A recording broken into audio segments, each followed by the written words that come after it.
Hey guys, what is up? Carter here. Video for you. We're going to be looking at the Protech Godfather here. What an awesome knife. Carried this for actually only a day. I know, but I've been getting so much stuff in that basically I carry it and then I carry something else right after. So you know how it goes. But really nice. Let's take a look at the specs here. The specs are actually deceiving. This is such a slim, lightweight knife. It's hard to believe that it's a 4-inch blade you're dealing with, but you are, in fact, dealing with a 4-inch blade. Overall length is almost 9.5 inches. So lengthwise, very long blade, but it definitely does not feel like a big knife at all. First and foremost, what would this be used for? Well, aside from just standard cutting tasks, this is an excellent slicer. It's got a very light, feels like a hollow grind, very light hollow grind. Could be flat, hard to tell, it's so thin, but you can see how thin this blade gets. Just a really good slicer. It's decreasing in size both width this way and this way as well. Obviously, it's a dagger, but it comes to a really fine point, as you can see there.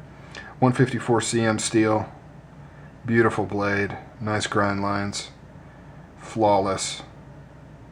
Oh yeah, what would this be used for? Well, we've got the manufacturer's or style's intended purpose, and that is a defensive murder weapon, basically. A defensive or tactical fighting knife that would be used for piercing.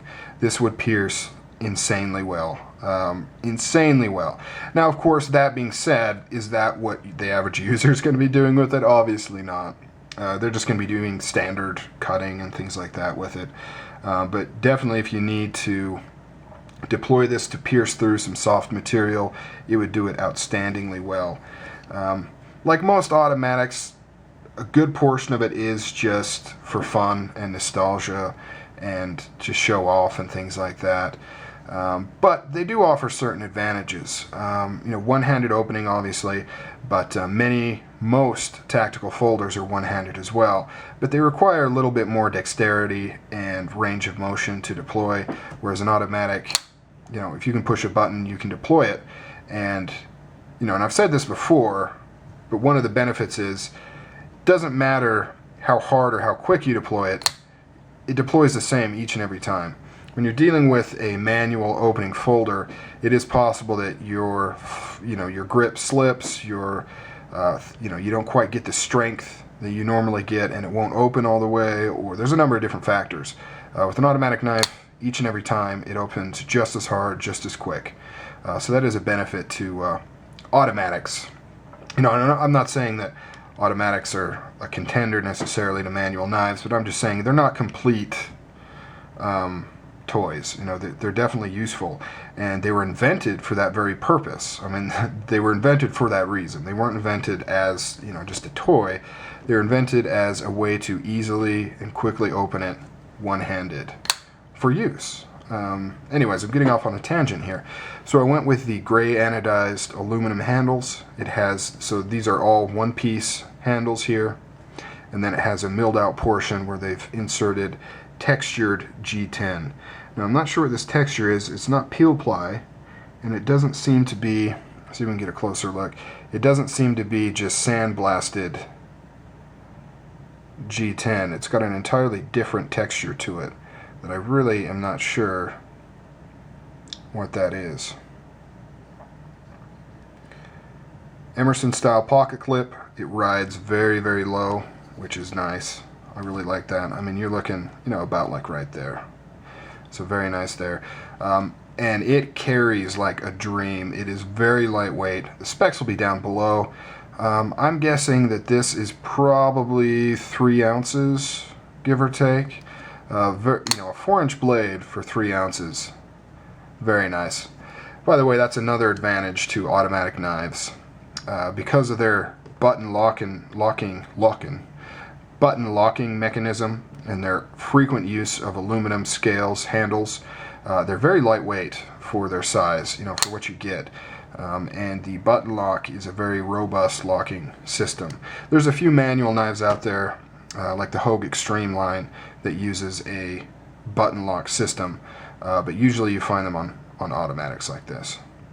So this is basically a tribute to a stiletto, and Protech has 3 knives that fall on those lines. This is the Godfather.